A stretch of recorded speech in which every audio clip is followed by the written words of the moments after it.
time to talk Iconic knives. Iconic knives, wow. They just came out of nowhere on me. I mean, I was at the SHOT Show in Vegas, 2023, of course, January like 17th to the 20th, whatever. And so I was looking for the Riot booth, and I went down there, and then I found Artisan Knives and said hi to Dylan Mallory and looked at his new knife that's coming out. You need to check that out.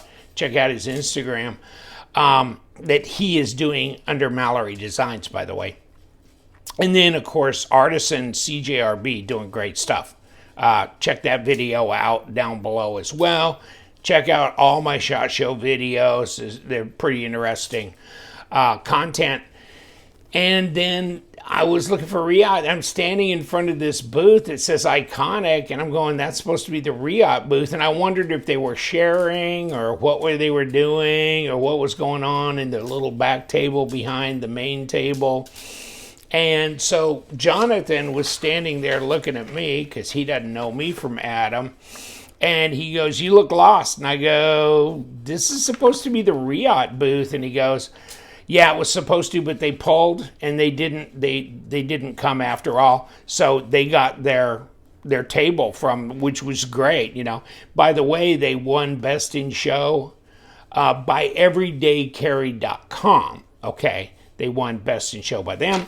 And so that was quite the award for doing that. And they came out with these knives. This is the K9 Ramon Chaves, so the RCK9, right? And this is the takeoff on one of Chaves' fixed blade designs. And now this is in a folder. So what do you think about that? I like the design. I like the fit and finish on these, really pretty good. You know, it's got ambidextrous thumb studs. No, it's not a flipper. Nothing there. But, of course, the design flow is great. Blade to handle length is adequate. I might have stuffed a little teeny more in there. I don't know. But they have a backspacer on here. The pocket clip is not reversible. So, I mean, there's a couple things I might nag about. And, of course, look at the pocket clip is kind of machined in here so it doesn't lay on top of the scales.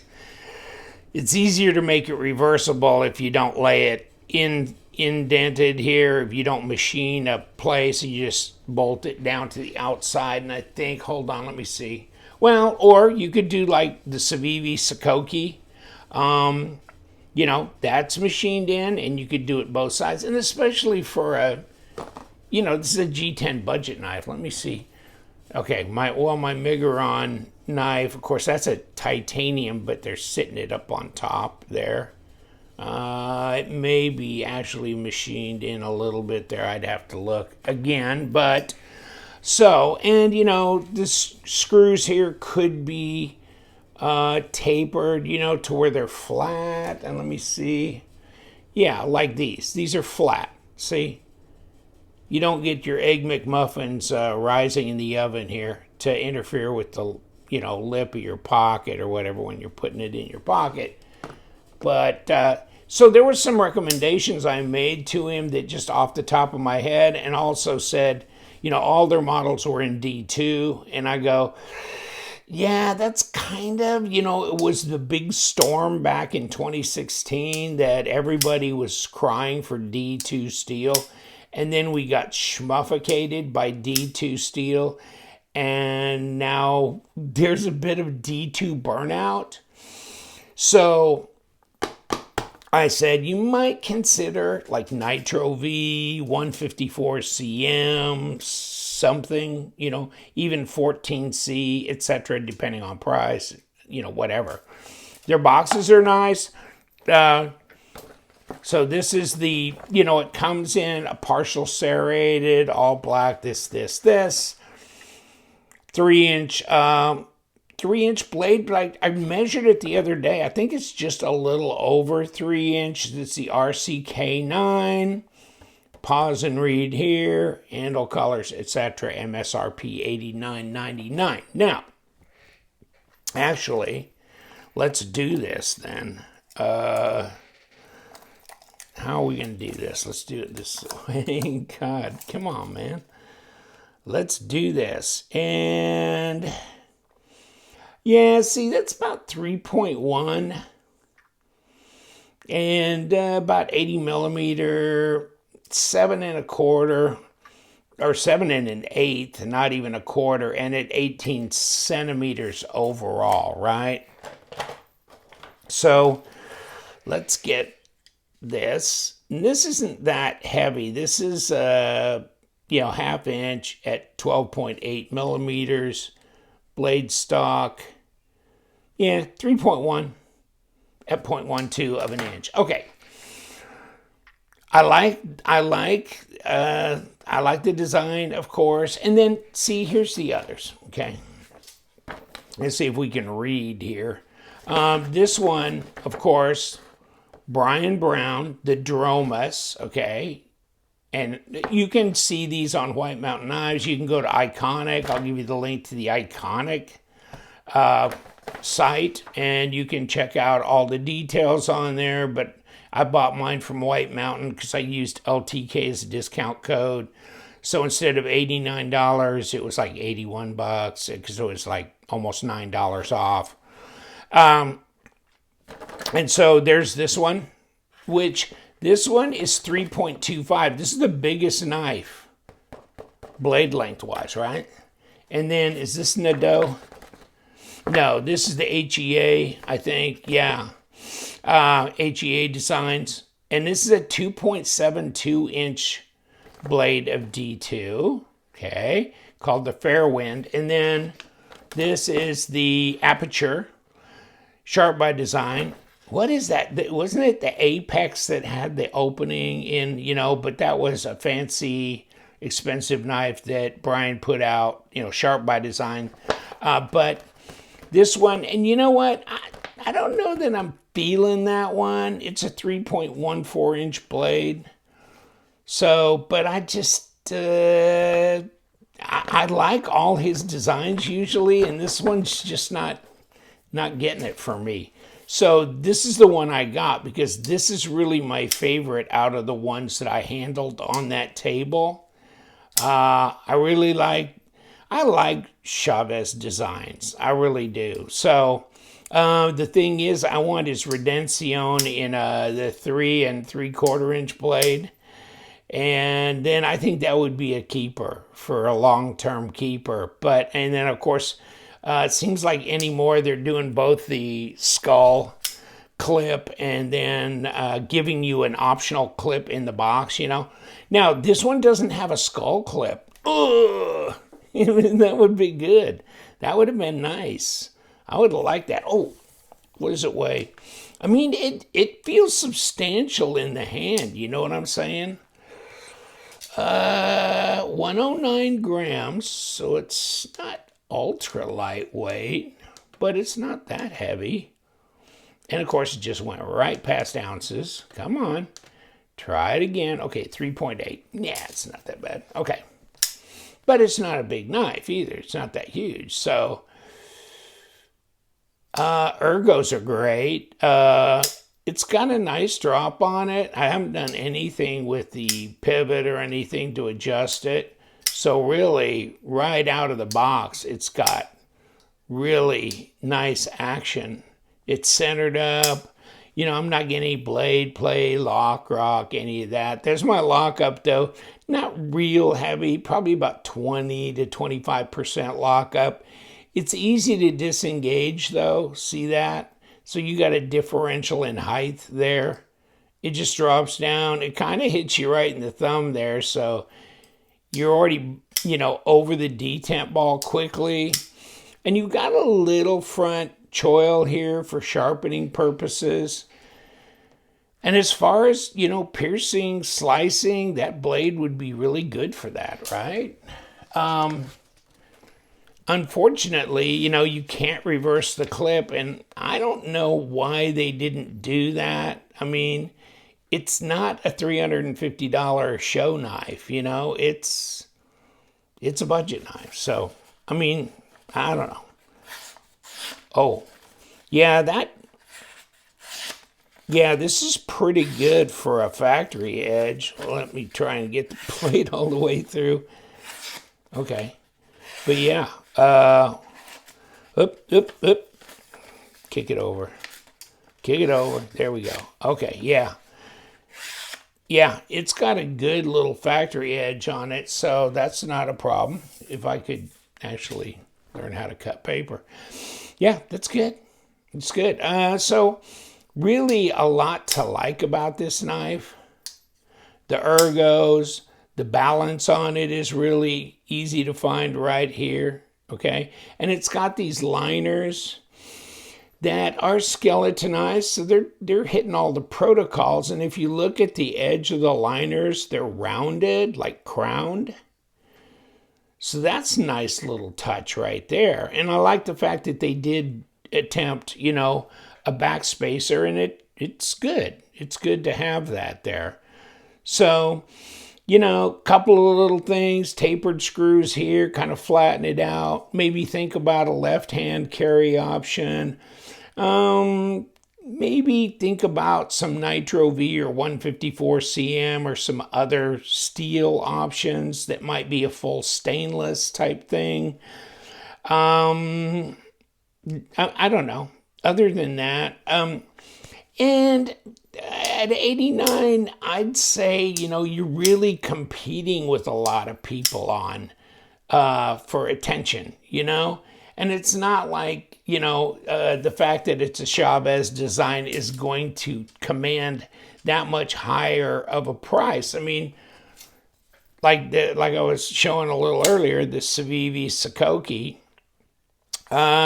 This is a design by a relatively well-known person, Ray Laconico. And this has right and left hand. It's micarta. It's 14C. This is a pretty recent release. And Civivi's known to be able to make a pretty good budget knife. I'd say one of the best makers in the market, and if not the best. And this is $25 less money than this one. So you got competition. It's a tough market anymore. And then another thing, I was looking at my little Miguron Paloma, whatever it was, Pleroma. What is it? Okay, come on. Pelara, God.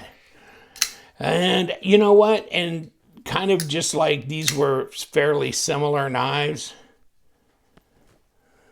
Except this one's bigger because it's got a longer handle, I guess. The blade length is about exactly the same. This one's thicker and fatter, heavier, whatever. But this one's half the price, right? And this has got 14C. It's got ceramic bearings, ceramic detamp ball, all that kind of stuff. And it's really got a good drop to it. And so, I mean, I did a video on this calling this the budget banter, right?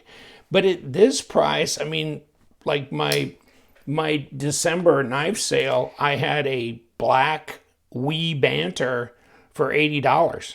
And that was 20 CV blade steel just on my, you know, consignment sale. And so when you're at 89 bucks, you're starting to pop. I mean, what's the Banter brand new? Like 108? So you're not far off of hitting 20 CV steel on the Wee, you know, Wee knives deal. And the Banter's probably close to about the same size, isn't it? It's like 3, something like that. So, but do love the design, love the fit and finish, and, you know, I can't fault it for that at all. So if it's a couple bucks more, but it's a design you like, then no, I wouldn't discourage you from getting Eikonic.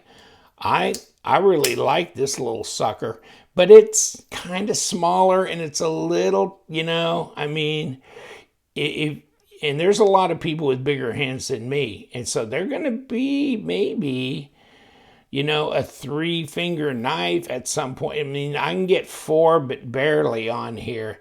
So I'm find myself, I mean, this is a little easy, you know, use or carry, you know, that kind of thing. I wouldn't say gent carry, but yeah, it's just a little bit bigger. Even 3.35 or something like that would have been a little bit more desirable. Maybe 7.5, 7.75 overall length. But you know, I know that they got to look at the market, and apparently the market's calling for sub 3-inch blades up to no more than 3.45. And so, you know, their maximum one's like 3.25. So they're in that range where that's where you're going to find your most sales, I guess. So, you know, I guess I'm just not one of those guys. I don't mind small knives. I've got my share of them, but I would have liked to see, and I'd love to see this in a 8.5-inch overall length with a 3.8-inch blade. That would be awesome, especially for a budget. You know what I'm saying? And if they could wrangle a way to do an optional skull clip, because it's Chaves, you know what I'm saying? I mean, that's kind of the thing, right? And that would have been way cool. Here's the box as I go on and on. Sticker. And there it is. So it's a fitted box. It's nice. It's sturdy. So I think they put a lot of thought into that. It looks really sharp. You know, it's good. Everything around it, it's a real clean look. Yeah. Well, we're not going to get into it from the front, so let's get into it from the back. And we're definitely not spinning the pivot in the front, so we're in good shape there. And feel like it's unscrewing, and it's not unscrewing at the same time.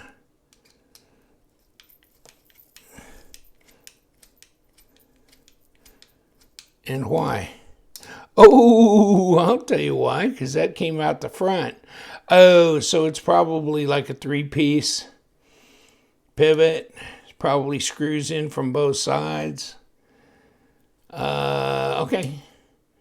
So then I guess I can take the rest of them from the front, actually, since this is going to stay there. Okay, so that's what keeps moving keeps that front pivot cap from moving around, because you got a little shelf there. Okay. Oh, and another recommendation, number 8s. I mean, I saw a guy the other day go, yeah, who cares? Number 6, number 8, you know, who cares? You know, what's the diff? Well, if you've done this a bunch, you'll know the difference. Because the tines here are a lot more shallow than they are on a number 8, and they will round off, and you can see how that's starting to. I go through number 8s, yeah, 4 times, 5 times more frequently. Number 6s 5 times more frequently than number 8.